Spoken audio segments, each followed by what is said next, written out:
राज्य रे थिबा आशाकर्मी वर्तमान सबुठारु बड़ खबर। कलाहांडी जिले में आशाकर्मी संघर 9 दफा दाबीपत्र जिलापाल को प्रदान करिसेंती। राजधानी रे गर्जिले आशाकर्मी 18 दफा दाबी रे आशाकर्मी भुवनेश्वर लोयर पीएमजी रे गणधारणा।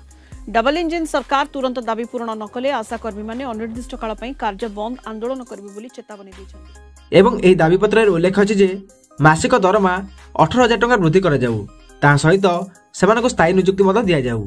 तबे एहाकु नै कोन रहिछि संपूर्ण अपडेट आसंतु जानिबा। हेले ता पूर्वरु वीडियो को लाइक करी चैनल को सब्सक्राइब करबेगु बिल्कुल भी भूलिबे नाही, कारण एभली वीडियो आम चैनल सर्वप्रथम आसीताए।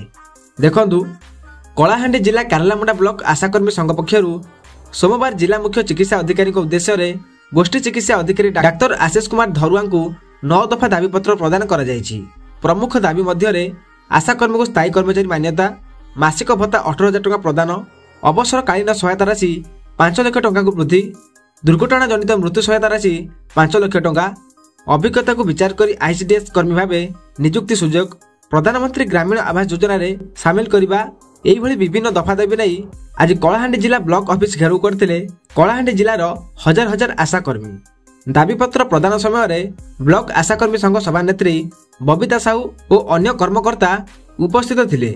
तबे आशाकर्मी माने 2 मास होला मासिक प्रोत्साहन राशि पाइ नथिबारु क्षोभ प्रकाश करथिले। तबे दर्शक बंधु गत किछि दिन तले आशाकर्मी माने राजरास्ता को ओलाइथिले एवं आज कलाहांडी जिले में ब्लॉक घेराव करछन्ती कलाहांडी जिलार शताधिक आशाकर्मी महिला। तबे सरकार जदि सेमानक दाबी पूरण न करंती तबे आगो जिला स्तरीय आंदोलन एवं तापरे विधानसभा घेराव करिवे बोली संघ पक्षरु चेतावनी दिया जायछि।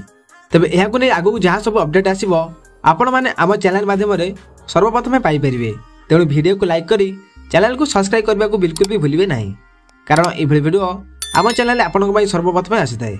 तबे दर्शक बंधु आपण माने केउ जिल्ला वीडियोटी देखुचंदी तळे कमेंट करी निश्चित जणाइबे।